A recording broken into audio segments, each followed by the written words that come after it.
내일은 메모리얼 데이입니다. 우리를 지켜주기 위해서 목숨 바쳐 희생한 그러한 전몰 장명들을 기억하는 날입니다. 아울러서 또 우리에게 고마웠던 분들, 부모님들도 될 수가 있고 친구도 될 수가 있고 스승님도 될 수 있고 그 어느 고마운 분들을 기억할 수 있는 그런 귀한 날입니다. 하와이에 있을 때에 우리 교회 교우분 하나가 옛날에 군인이 있으셨기 때문에 돌아가신 후에 이 하와이 판치볼 국립묘지에 묻히시게 되었습니다. 이제 장례를 치르고 이렇게 내려오는 길에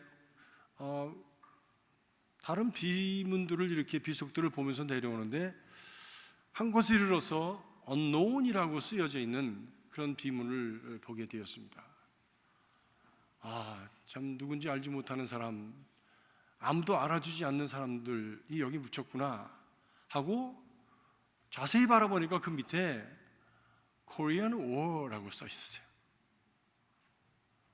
오 마이 갓, 마음에 큰 충격이 왔습니다. 아니 바로 5분도 안 되는 곳에 한국의 6.25 동란에 가서 이름도 없이 죽어서 그때부터 지금까지 아무도 찾아주지 않은 그런 묘가 여기 있다니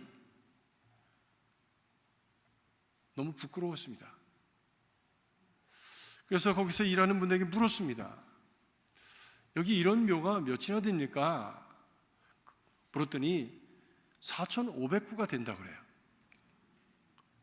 그래서 그 주변을 돌아보니까 끝도 없이 unknown soldier, unknown 비석이 깔려 있는 거예요. 너무 가슴이 아팠어요. 우리나라가 뭔데? 저들이 그 먼 곳까지 와서 18, 19, 20, 21, 22 지금으로 말하면 우리 아들보다도 더 어린 나이에 자기 생명들을 피를 흘려 죽었단 말인가 라고 하는 생각을 하니까 그 부모들의 마음을 생각하니까 그들은 어떤 마음을 가졌을까? 안타까운 마음을 갖게 되었습니다. 그래서 그 다음 해부터는 매년 교인들을 함께 모시고 가서 6.25 참전 용사들과 함께 예식을 행하고 문명용사비에다가 꽃을 꽂고 돌아왔습니다. 그렇게 몇 년을 하고 나니까 미 국방장관한테서 편지가 왔어요. 저한테 교회로 온 게 아니라 to Pastor 나긴 킴에서 왔어요. 보니까 이렇게 6.25 참전 용사들 unknown soldier들을 위해서 감사를 표현해 주어서 너무 감사하다고 우리가 당신에게 감사를 하면서 honorary 명예 6.25 참전 용사로 우리가 당신을 인정해 드립니다. 저는 6.25 때 나지도 않았는데 제가 6.25 때 나지도 않았는데 6.25 참전 용사, 명예 6.25 참전 용사가 되어져 있습니다. 그래서 참 세상엔 이런 일도 있구나, 참 감사한 마음으로 받았습니다. 참 아울러서 지난 5월 24일은 또 아주 우리에겐 너무나 중요한 분을 기억하는 날입니다. 우리 감리교의 시조인 요한 웨슬레의 목사님이 회심을 한 날이다. 목사가 회심을 했다는 말이 좀 이상하지요? 목사가 회심을 한 날입니다. 요한 웨슬레는 1703년에 태어나서 목사님의 아들로 태어났습니다. 그래서 아주 경건한 가정에서 태어났기 때문에 당연히 그는 목사가 되는 줄 알고 목사가 되었고, 그리고 영국 공교회의 신학교의 교수가 되었습니다. 그래서 옥스퍼드 신학의 교수로서 지내던 분입니다. 목사가 되고 나기 전서부터 모태신앙을 가지고 그리고 신학을 가르치는 그런 교수가 되었는데 참 너무나 겉으로는 멋있고 완벽한데 자신은 인정할 수 없는, 완벽하지 못한, 남에게 얘기할 수 없는 부분도 있었습니다. 그것이 무엇이냐면 구원의 확신이 없는 거예요. 자기 자신이. 목사도 그럴 수 있습니다. 왜? 웨슬리 목사님이 그랬다니까. 장로도 그럴 수 있습니다. 그렇다면 권사도 그럴 수 있습니다. 집사도 그럴 수 있습니다. 교회 나는 많은 분들이 이렇게 많은 분들이 오시지만 그 중에 하나님께서 나를 구원하셨다고 하는 그런 구원의 감격과 기쁨과 그리고 그 새롭게 태어나는 그 순간을 경험해 보지 못한 분들이 많이 있습니다. 그래서 그는 자기 나름대로 그 내적인 확신을 갖기 위해서 옥스퍼드 대학교 교수직을 내려놓고 미 동부 서바나에 있는 미 원주민 인디언들을 위한 선교사로 2년을 와서 열심히 선교했습니다. 그런데 믿는 사람이 없는 거예요. 그 사람의 설교를 듣고, 그 사람의 가르침을 듣고, 맞습니다, 예수는 구주이십니다, 내가 죄인입니다, 앞으로 내가 신앙생활 하겠습니다라고 하는 사람이 없는 거예요. 실패는 참담한 선교는 참담한 실패로 끝났습니다. 그리고 낙심한 채 고향으로 돌아와서 그는 스스로에게 다짐합니다. 앞으로 나는 절대로 설교하지 않겠다. 나는 가짜다. 나는 실패자다. 이런 내가 어떻게 설교를 할 수 있겠는가?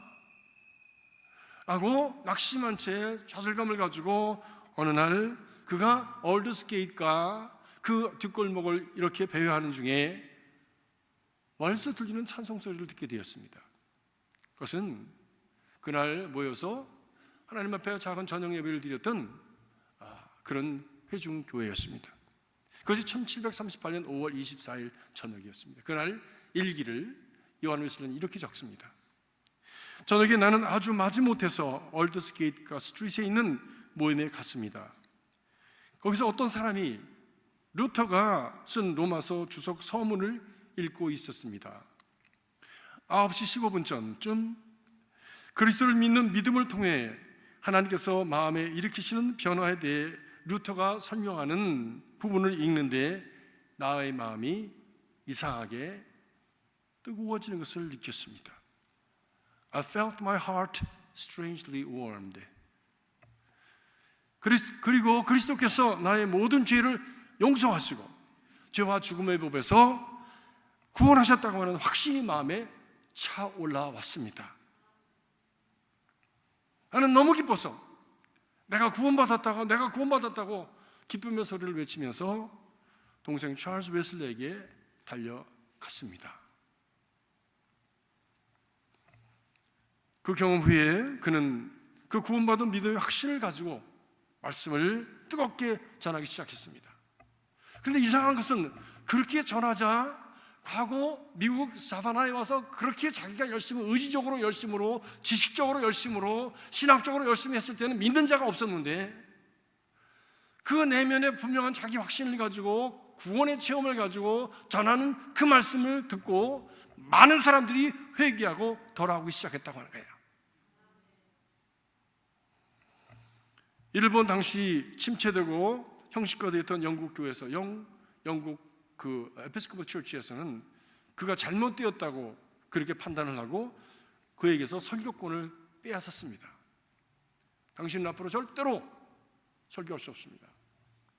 그 말을 들은 웨슬리는 뭐라고 얘기했냐면 그렇다면 나는 교회에서 설교하지 않고 밖에서 세상을 향해서 설교하겠습니다. World is my parish. 세상이 나의 교구입니다. 교회 안에서만 빡빡대는 사람이 아니라 교회 바깥에서 더 활력이 있고 더 능력 있게 말씀을 전하는 하나님의 사람 웨슬리는 시장과 공장, 농촌과 탄광, 창녀촌들을 다니면서 말을 타고 24만 마일을 그리고 평생에 4만 5천 번 설교를 하면서 어떤 때는 한 주간에 85번의 설교를 했다고 그래요. 그리고 그 말씀을 듣고 막 어떤 때는 그 사람들이 귀신이 나가고 어떤 때는 누가 뭐라 그러지 않는데 참 스스로가 죄를 회개하면서 기도하는 가운데 방언이 터지는 역사가 일어난 것을 그의 일기에 적고 있습니다. 그렇게 구원의 경험을 한 사람들을 그는 계속적으로 속으로 묶어서 계속적으로 양육해 갔는데 그것이 바로 속회의 시작입니다. 그리고 그는 그 속회를 너무 중요하게 여겼는데, 왜냐하면 그 속회 소그룹으로 계속적으로 구원받은 자를 양육해가지 않으면 지금은 굉장히 뜨거워서 뭔가 된 것처럼 여겼던 그 사람들이 몇 년 후에 가보면 옛날 자리로 다시 돌아가 있는 거예요. 그래서 웨슬리 자신이 그렇게 고백을 합니다. 나는 그 그룹에서 소그룹을 구성을 해서 속회를 만들어서 지속적으로 양육할 수 없는 곳이라면 말씀을 전하지 않겠습니다. 얘기합니다. 그가 말씀을 전하는 것 이상으로 소그룹, 속회를 통해서 사람들을 지속적으로 양육하고 훈련하는 그것이 너무너무 중요하다고 하는 것을 그는 스스로가 깨닫고 강조하고, 그것이 지금 온 세계에 퍼져 있는 소그룹, 어느 교회에서는 구역이라고 하기도 하고, 어느 교회에서는 다락방이라고 하기도 하고, 어느 교회에서는 여러 가지 이름으로 불리지만 그 오리지널은 바로 웨슬리 목사님에게서 있었다고 하는 것이에요. 사랑하는 성도 여러분, 저는 우리 교회에서 여러분들이 이 속회를 소중히 여기시길 주님의 이름으로 간절히 부탁합니다. 해도 되고 안 해도 되는 게 아닙니다. 이건 반드시 해야 되는 것입니다. 내 형편에 맞춰서 힘들고 어려우니까 그만둡시다가 아니에요. 내가 못 나오면 할 수 없는 거지만, 그러나 교회의 모든 흐름이 있어 역사적으로, 우리 신학적으로, 그리고 우리의 삶의 성소적으로 이것은 신앙생활이 건강해지기 위해서 반드시 있어야 하는 것이에요. 여기 헌신하는 분들은 믿음이 자라날 것이요, 그 신앙이 성숙해질 것입니다. 그리고 기도하신 대로 그 믿는 바와 행하는 바가 점점 그 괴리를 좁혀서 정말 성화의 길을 가는 그런 역사가 일어나게 될 것입니다. 이것은 한낱 단순한 신앙운동에 끝난 것이 아닙니다. 이 신앙운동은 당시의 영국 사회를 변화시키는 사회운동으로 계속해서 번져나갔습니다. 당시 부패가 심한 영국이 불란사와 같은 무서운 유혈혁명을 거치지 아니하고 내면으로부터 조용하게 변화되어지는 조용한 내면의 개혁이 이루어져서 젠틀맨의 나라가 된 것이지요. 이런 까닭에 우리는 감리교회는 5월 24일이 포함된 이 주간을 요한 웨슬레 회심 주간으로 지키면서 우리도 다시 요한 웨슬레가 체험했던 그런 뜨거운 회심과 성령의 체험을 가지고 믿음의 본질을 회복하는 그 길을 가기를 원한다라고 고백하고 있는 것입니다. 이런 맥락에서 오늘의 말씀을 우리 함께 나눕니다. 오늘의 말씀, 하나님께서 모세를 통해서 이스라엘 백성들에게 주신 말씀입니다. 제단에 불을 꺼뜨리지 말아라 하는 것입니다. 사랑하는 성도 여러분, 우리 교회의 제단에 불이 꺼지지 않기를 바랍니다. 여러분의 심령의 제단에 불이 꺼지지 않기를 바랍니다. 그 말씀의 이 짧은 구절에서 3번이나 말씀합니다. 9절, 12절, 13절에 계속해서 제단에 불을 꺼뜨리지 말아라, 제단에 불을 꺼뜨리지 말아라, 제단에 불을 꺼뜨리지 말아라 말씀합니다. 성전에 불이 꺼지는 것은 하나님과의 단절과 영적인 흑암을 의미합니다. 하나님과의 소통이 없을 때, 하나님의 영이 임재하심이 없을 때 냉랭할 수밖에 없습니다. 교회도 냉랭하고 신앙도 냉랭하고 그저 그 모습만 있는 율법주의에 빠져서 그것으로 겨우겨우 신앙을 명맥을 유지하는 정도로 끝나지, 누구에게 영향력을 미치고 누구를 변화시키고 그리고 하나님의 복음의 역사를 능력 있게 전개해 나가는 그 내적인 능력을 잃어버린, 경건의 모습은 있지만 경건의 능력이 없는 신앙이 될 수밖에 없는 것입니다. 그럼 하나님이 불이 꺼지지 않게 해주시면 되지, 왜 우리에게 불이 꺼지지 않게 하라고 말씀하시는가? 그것은 하나님과의 관계에 있어서 하나님의 몫이 있고 우리의 몫이 있기 때문입니다. 선물을 주시는 자의 몫이 있고 선물을 받을 사람의 그 자세가 있는 거예요. 선물을 주시는 분의 그 받을 그릇은 우리가 마련을 해야 되지 않겠습니까? 주님 앞에 나올 때에 은혜 받기를 원하면 은혜 받을 마음의 그릇과 믿음의 그릇을 준비해서 나와야 될 것 아닙니까? 그것이 우리의 몫이라는 말씀입니다.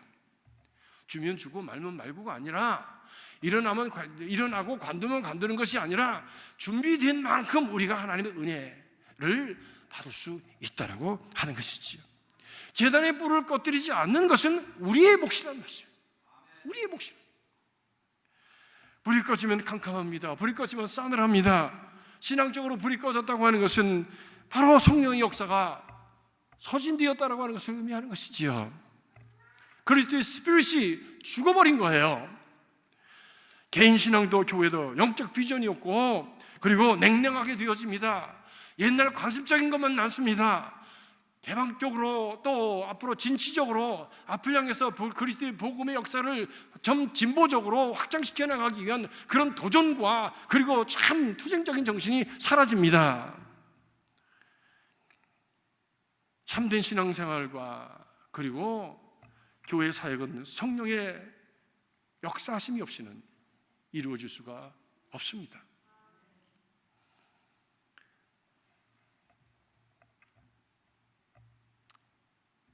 웨슬레가 선교사가 되겠다고 미국까지 오지 않았습니까? 나름대로 생각하고 결단하고 의지적으로 노력하지 않았습니까? 그러나 아무 열매가 없었어요.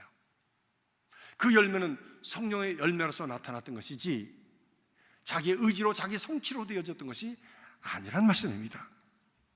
우리 기독교가 수많은 세월 동안에 많은 핍박을 받았지만 그 핍박과 위기 속에서 꺼지지 않을 뿐만이 아니라 오히려 핍박을 넘어서 복음의 발전을 가져온 것은 그 성도들의 가슴에 타올랐던 성령의 역사, 성령의 불 때문이었습니다. 뜨거운 마음을 가졌던 사람들, 자기를 태워드릴 수 있었던 사람들 때문이었지, 안전빵으로 나갔던 사람들, 자기 실세 위주로 나갔던 사람들에 의해서, 자기의 명예나 자기 어떤 성취를 나타내려고 했던 사람들에 의해서 복음은 진전되지 않았습니다. 주님께서 말씀하십니다. 성령의 불을 꺼지지 않게 하라. 성령의 불이 꺼지지 않게 할 수 있는 근거가 있어야 합니다. 마치 불쏘시개가 있어야 불을 붙이고 그 위에 계속해서 장작을 놓아서 큰 불을 만들어 갈 수 있는 것 같이 우리 안에도 바로 이 불이 계속해서 꺼지지 않을 수 있도록 하는 그런 작업이 필요하다고 말씀하겠어요. 그것이 무엇입니까? 첫 번째로 아침마다 나무를 얹어 불을 꺼뜨리지 말아라. 오늘 말씀은 12절 초반에 보니까 아침마다 불을 얹어라. 이미 제물을 드렸습니다. 잔불이 있습니다. 그 불이 그냥 내버려두면 재와 같이 사그러질 터인데 그 위에 또 번제를 드리기 위한 그 불을 준비하기 위해서 계속해서 불을 떼서 그 불이 죽지 않도록 살려놓아야 된다는 것이죠. 저는 뭐 그런 시대는 살지 않았지만 구공탄 시대는 살았습니다. 그 전에 저희 부모님 때에는 아궁이에다 잔불을 이렇게 재에다가 숨겨놓았다가 그걸 꺼내서 다시 호 불어서 살려서 밥도 하고 뭐 아무튼 그거 하지 않았습니까? 저희 때는 구공탄 가는 게 큰일이었어요. 언제 부모님 말씀이 야 구공탄 좀 가려라 그러면 그냥 보이지 않는 데가 그 구공탄을 갖다가 구멍을 맞춰가지고 잘 해야지, 그 구멍을 안 맞춰놓으면 그만큼 그 구공탄이 꺼져가지고 싸늘한 밤을 지새야 되는 그런 때도 있었습니다. 그러면 옆집에 가서 구공탄 불을 이렇게 붙여갖고 오잖아요. 해보셨죠? 다 해보셨죠? 다 우리 그런 시대에 살지 않았습니까? 그보다 더한 어려운 시대를 살았던 분들이 계시지만 불 꺼뜨리지 말아라. 불 꺼뜨리지 말아라. 불 꺼뜨리면 영적인 양식도 못 먹고 냉랭하고 그리고 삶이 어려워진다. 그렇습니다. 아침마다 그 불을 태워서 그것이 꺼지지 않도록 그 위에 나무를 얹어라. 나무를 얹어라. 말씀합니다. 정성스럽게 준비한 마른 나무입니다. 그것은 하나님의 은혜를 갈급해하는 마음입니다. 메마른 마음이에요. 갈급한 마음이에요. 그래서 하나님 은혜를 주십시오. 하나님 은혜가 참 배고픕니다. 하나님 은혜가 사모됩니다 라고 하는 말씀.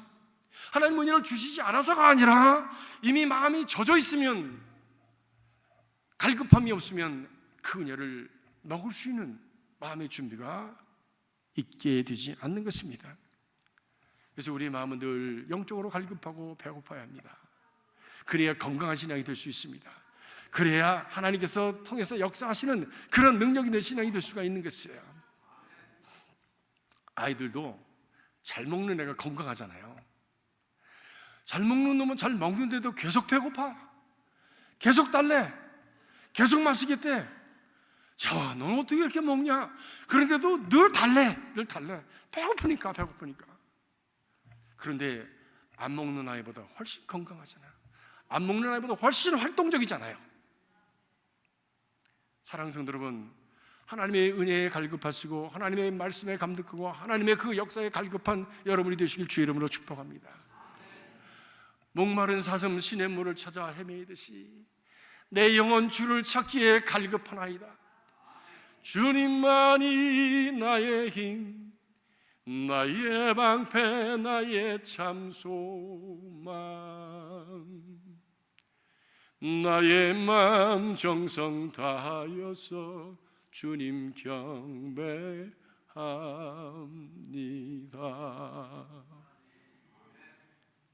배고프길 원합니다. 갈급하길 원합니다. 그것이 은혜 받는 조건입니다. 단에 올라가는 나무는 작아야 합니다. 큰 통나무로 올릴 수가 없는 거예요. 여러분, 통나무 불 붙여 보셨습니까? 잘 안 붙습니다. 작은 나무에 불이 붙어서 그 불이 활활 strong enough, 아주 강한 불이 되어졌을 때에 통나무를 얹으면 타지만 처음서부터 통나무는 불 붙지 않습니다. 연기만 계속 납니다. 옮기기도 힘들어요. 그렇기 때문에 큰 자로 여기는 자는 단위에 올려져서 태워질 수가 없는 것입니다. 하나님 앞에 스스로가 작은 자로 얹혀져서 다른 이들을 섬기고 다른 이들을 태우기 위해서 밑으로 들어가고, 또 위에 채워져서 또 타고 밑으로 들어가고, 또 다른 나무가 위에 얹어서 또 타고 밑으로 들어가서 지속적으로 밑으로 내려가 겸손하게 하나님 앞에 나가는 사람, 갈급함과 겸손함을 가지고 나가는 그 심령, 이 심령들이 하나님 앞에 드려지는, 하나님 앞에 번제단에 드려지는 꺼지지 않는 불이 탈 수 있는 귀한 마음의 조건이 되어지는 것이지요. 자기를 드러내려고 하는 사람이 아니라 정말 하나님 영광 받으십시오, 하나님 앞에 온전히 이 영광을 드립니다, 이 아름다운 향기를 드립니다라고 드릴 수 있는 바로 그런 겸손의 사람, 겸손한 자에게 임하시는 하나님의 은혜와 성령의 역사가 그런 심령 속에, 그런 교회 위에 있게 되어지는 것입니다. 두 번째로 보니까 나무를 올릴 뿐만이 아니라 기름을 부살라 드리라고 말씀합니다. 12절 후반에 보니까 기름을 태워드리라, 이는 하나님께서 기뻐하시는 향기로운 것이다 말씀합니다. 향은 하나님께 드리는 기도다 말씀합니다. 우리의 심령 속에 성령의 불꽃이 계속해서 타오를 수 있는 길은 기도인 것이에요. 겸손함과 그리고 참으로 하나님 앞에 드려지는 목마름과 함께 하나님 앞에 드려지는 쉬지 말고 기도하라 하는 그 말씀대로 기도하고자 하는 간절한 기도와 간구로 하나님 앞에 아뢰라고 하신 말씀대로 기도하는 심령에 하나님의 성령의 역사가 임하는 것입니다. 오순절 다락방의 성도들이 간절히 연합하여 기도할 때에 성령께서 그들에게 임하였다고 성경은 말씀합니다. 모든 기도와 간구로 수단과 방법을 가리지 말고 기회와 어떤 때를 불문하고 하나님 앞에 기도하는 자세를 갖는 사람들의 심령 속에 하나님의 성령은 임하게 되어지는 것입니다. 기도가 무엇입니까? 하나님 만나는 거예요. 기도가 무엇입니까? 하나님과 대화라고 하지 않습니까? 자주 만나면 더 가까워집니다. 안 만나면 뭐 대단한 말을 할 수 있는 뭐 굉장한 것을 할 얘기가 많은 것 같지만, 야, 너 오래간만이다, 우리 만나면 할 얘기 많을 것 같아, 한번 만나자. 만나면 점심 먹고 나면 할 얘기가 없어. 근데 자주 만나는 사람은 만나면 만날수록 할 얘기가 점점 더 많아. 헤어질 때 너무 힘들어. 속회도 마찬가지입니다. 오래간만에 만나면요, 무슨 얘기부터 시작해야 될지 몰라요. 그런데 일주일에 2번도 만나고 1번도 만나는 그런 속회를 가보면 할 얘기가 그렇게 많아. 또 보고 싶어. 왜 이렇게 안 오냐고, 속회하는 그 시간이 왜 이렇게 늦게 오냐고 그래. 근데 한 달에 한 번이나 2달에 한 번, 3달에 한 번 만나는 속회는요, 아, 벌써 왔어? 벌써 또 속회야? 아우, 지겨워 죽겠네. 언제 만났어야지. 언제 모였어야지. 그런데도 왜 이렇게 빨리 오냐고 그래요? 왜 이렇게 빨리 오냐? 사랑하는 성도 여러분, 만나면 만날수록 더 가까워지는 법이에요. 20년을 교회를 다녀도요, 서로 모릅니다. 우리 교회 1부 나오시는 분하고 3부 나오시는 분들하고 아시겠습니까? 모릅니다. 만난 적이 있어야지.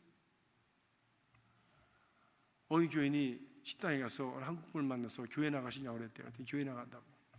어느 교회 나가냐고 그랬더니 주님의 교회 나간다고 그러더래. 나도 주님의 교회 나가는데. 글쎄요? 언제 못 뵀는데요? 어디 나가세요? 전 1부 나가는데 3부 나가는데요. 그렇구나. 만난 적이 있어야지. 만나서 그러시냐고 그냥 멀쭉하게 인사하고 그냥 헤어졌다는 거죠. 할 얘기도 없는 거예요. 만나면 만날수록 가까워지는 겁니다.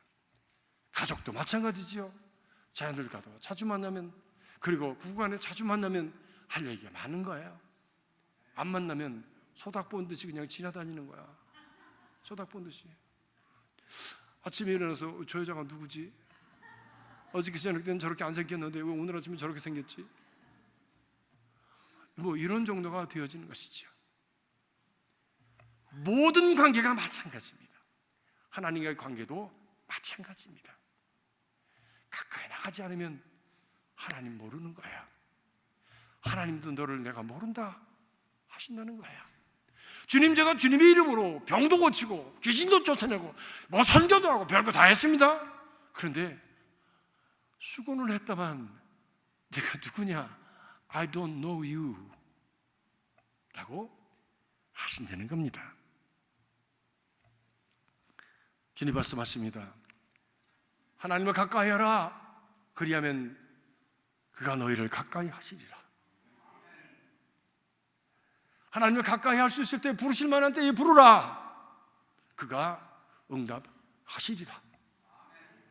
사랑하는 성도들, 여러분, 기쁘면 기쁠 때 하나님께 감사하기도 하시고, 힘들고 어려울 때는 하나님 앞에 도움을 요청하시고, 또 우리가 하나님 앞에 아침마다 나가서 그 나무를 얹어서 불을 떼는 것처럼 주님 앞에 나가서 매일 아침 하나님 앞에 나가는 신앙이 되시길 주의 이름으로 축복합니다. 아침마다 나가라고 그랬어요. 새벽마다 기도로 하나님 앞에 나가라는 거예요. 아침 일찍 시작해 아침 먹고 나면 벌써 일해야지 언제 나갈 시간이 있어요. 일찍 일어나는 거예요. 믿음의 사람들은 부지런해야 되는 거예요. 하나님 주된 역사는 주로 아침에 새벽에 일어났습니다. 주님께서도 습관에 따라서 동트기 전에 나가셨다고 그랬어요. 기도하셨어요. 습관적으로 하셨어요. 창조의 새벽이 있었을 것입니다. 새벽에 홍해가 갈라졌습니다. 새벽에 여리고성이 무너졌습니다. 새벽에 주님께서 부활하셨습니다. 우리 기독교 신앙의 메이저 사건은 다 새벽에 일어났어요. 우리가 새벽을 깨우는 신앙을 통해서 성령의 불같은 역사가 우리 안에, 우리의 심령의 재단에, 우리 교회 안에 참 하나님의 역사의 그 불길이 꺼지지 아니하는 그런 놀라운 은혜가 있게 될 줄로 믿습니다. 저는 새벽에 교회에 나오면 교회를 위해서 기도하는, 매일같이 기도하는 기도의 제목들이 있습니다. 그것은 무엇입니까? 주님, 내 집은 만민이 기도하는 집이라고 하셨사오니 주의 원대로 이 집이 성도들의 기도로 꽉 찬 전이 되게 하여 주시옵소서. 매일 새벽마다 기도에 나무를 넣는 성도들이 성전에 가득하게 하옵소서. 11조의 중보 기도자들을 주옵소서. 성도들이 기도의 능력을 경험하게 하옵소서. 하나님의 현존하심이, 하나님의 임재하심이 경험되어지고 누려지는 복된 제단이 되게 하여 주시옵소서. 그런데 그렇게 되어져 가는 것 같아요. 하나님의 역사가 우리 남가주 주님의 교회 안에서 일어나고 있으니까, 지금도 일어나고 있으니까 이 은혜의 환경 속에 여러분 잘 붙어 있으시기를 주님의 이름으로 축복합니다. 그리고 기도로 나가고 하나님 앞에 제단을 쌓는 일 열심을 다해서 하나님이 고쳐주시고 회복하시고 그리고 새롭게 만들어 가시는 창조의 역사의 주인공들이 되시기를 주님의 이름으로 축복하는 것입니다. 기도 없이 하나님이 일을 한다고 하는 것은 신앙적으로 얼마나 위험한 일인지 모릅니다. 왜냐하면 그것은 잘못하면 내가 했지 라고 하는 것으로 하나님의 영광을 가로채는 일이 생겨질 수가 있기 때문입니다. 그것은 무서운 범죄입니다. 그것은 어리석은 일입니다. 여러분, 이소구와의 이야기를 기억하시죠? 황새와 개구리의 이야기. 개구리가 어느 날 황새를 보니까 너무 우아한 거예요. 날개를 쫙 펴가지고 확 날아오르는데 그 긴 다리를 가지고 하늘을 쫙 날아올라가면 신선이 날아오는 것 같아. 개구리가 땅에서 폴짝거리면서 팔이나 잡아먹는 개구리가 볼 때는 그건 너무너무 기가 막힌 일이야. 환상적인 일이야. 그래서 너무 부러웠습니다. 어떻게 하면 나도 하늘을 한번 날아볼 수 있을까 생각을 했대요. 그러다가 개구리가 묘안이 떠올랐습니다. 이렇게 하면 되겠구나. 황새님을 찾아갔답니다. 황새님, 저한테 좀 아이디어가 하나 있는데 저를 좀 도와주시겠습니까? 그래, 무엇이냐? 예, 제가 여차저차 하면 저도 황새님처럼 멋있게 하늘을 날릴 수 있을 것 같은데 좀 도와주세요. 아, 그거야 아무것도 아니지. 그래서 개구리가 생각한 대로 묘안을 가지고 갔답니다. 개구리가 입에다가 막대기 하나를 물고 왔습니다. 황새님은 요 끝을 잡으시고 저는 이 끝을 물고 황새님이 싹 나르시면 저도 날 것 아닙니까? 아, 그렇지, 해보자. 그래서 황새가 막대기를 물고 하늘을 쫙 날랐더니 개구리가 하늘을 막 나는 거야. 밑에 뜯은 개구리들이 박수를 치면서 저게 도대체 누구냐? 저게 도대체 네 집 아들이냐? 어떻게 저렇게 기가 막힌 생각을 했지? 대단하네. 그 말을 들은 이 황새와 함께 하늘을 나는 개구리는 아주 그냥 오금이 틀려서 미치겠는 거야. 저 사람들한테 가르쳐줬으면 좋겠는데 내가 했다는 거를. 근데 입을 막대기를 물고 있으니까 어떻게 합니까? 입을 벌릴 수가 없잖아요. 그래서 참다 하다가 어떤 사람이 또 대단하네, 저건 개구리가 아니다, 개구리의 신이다. 그 말에 그냥 확 돌아가지고 입을 쫙 벌리면서 내가 했지. 그와 함께 개구리는 추락하면서 완전히 땅에서 그만 그렇게 됐더랍니다. 자기를 드러내려고 하는 사람들은 반드시 떨어지게 되어 있습니다. 자기의 성취를 사람들에게 자랑하고자 하는 사람은 반드시 떨어지게 되어 있습니다. 사람들은 이상해요. 자꾸 자기 힘으로 막 이렇게 올라가려고 하는 사람은 끌어내리려고 그러고요. 나는 아니에요. 나는 제가 한 게 아니고요. 다 주님이 도와주셔서 하셨죠. 또 여러분들이 다 도와주셔서 제가 뭐 할 수 있는 게 아니죠. 아닙니다 하는 사람, 아니야, 당신이 했으니까 했지, 우리가 어떻게 해. 사람들은 그렇다니까, 꼭 반대로 나간다니까. 사랑하는 성도 여러분, 겸손하게 나가시기 바랍니다. 그것이 높아지는 길이라고 주님께서 말씀하셨습니다. 무엇보다도 기도하면서 하나님을 먼저 앞장 세우고 성령님을 앞장 세우고 그리고 하나님께 영광을 돌리고자 하는 마음과 자세를 가지고 하나님께 나가는 저와 여러분이 될 수 있게 주의 이름으로 축복합니다. 그렇습니다. 그렇게 하나님 앞에 나가서 제물을 드리는 거예요. 그 제물을 드리되 하나님이 기뻐하시는 산 제사로 드리라 사도 바울은 말씀합니다. 이 제물은요, 번제는요, 특별히 목을 자르고요, 양 다리를 다 자르고 그리고 장 껍질을 벗기고 그 배를 갈라서 내장을 다 훑어내는 정말 이게 무서운 그런, 그리고 조각조각 부위대로 잘라서 그렇게 그 불에 얹어서 태워드리는 것이 번제 아닙니까? 참 무서운 제사입니다. 무서운 제사예요. 그런데 사도 바울은 더 나가서 내 몸을 그렇게 하나님이 기뻐하시는 산 제사로 드리라고 말씀하는 거야. 세상이 기뻐하는 세상 풍조를 따르지 말고 하나님이 기뻐하시는 일이 무엇인가를 분별하고 그 뜻을 따라서 그렇게 드리라는 거야. 그것이 믿음의 사람이요, 그것이 성도들에게 요구되어지는 삶의 모습이라고 사도 바울은 말씀하고 있습니다. 하나님을 사랑하는 마음으로 자기를 그렇게 희생해서 드리는 것 참 힘듭니다. 시간을 드리고 물질을 드리고 자기 달란트를 드리고 자기 자존심까지도 내려놓고 그렇게 희생하면서 겸손하게 밑으로 내려가면서 자기를 희생해서 드린다고 하는 것이 쉬운 일이 결코 아닙니다. 그런데 그것이 믿음이다. 그것이 참 신앙생활이다라는 것입니다. 우리가 신앙은 얼마든지 얘기할 수 있습니다. 예수님은 구주이십니다. 하나님은 성삼일체십니다. 교회는 예수 그리스도의 몸입니다. 이것은 신앙이에요. 그것을 살아내는 것이 신앙생활입니다. 신앙과 생활의 차이는 엄청납니다. 오늘날의 문제는 무엇입니까? 신앙은 있는데 생활이 없는 거예요. 성화라고 하는 것은 무엇입니까? 그리스도를 닮아간다고 하는 과정은 무엇입니까? 이 생활과 믿음의 거리가 점점 좀 좁아져서 우리의 믿음의 고백과 생활이 하나가 되어지는 바로 완전히 이르는 그 길이 바로 성화의 과정이며 완전히 이르는 길이요, 바로 그것이 sanctification을 넘어서 perfection을 넘어서 하나님께 영광이 되는 glorification으로 가는 영광의 길로 가는 길이 되어지는 것입니다. 저는 우리 교회에 나오시는 모든 성도들이 교회 나오면 하나님께 산 제물로 드려지는 훈련을 하실 수 있기를 바랍니다.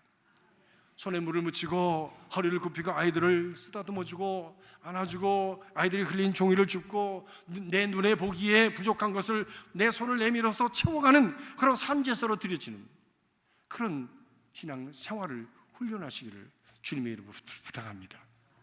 지난 주간에도 오래간만에 교우들이 공원에 나가서 좀 신선한 공기를 맞으면서 함께 먹고 뛰고 웃고 교제했습니다. 많은 분들이 목사님 너무 좋았습니다. 너무 좋았습니다. 오래간만에 나오니까 너무 좋습니다.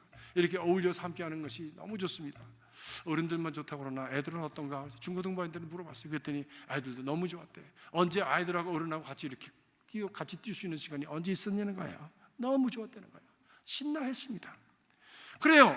이 신나고 어떤 생활의 활기가 도는 이 일들, 교회가 살아나는 이 일들이 누군가가 자기를 희생해서 드렸기 때문에 있어진 것이지 그냥 된 것은 절대로 아니지요.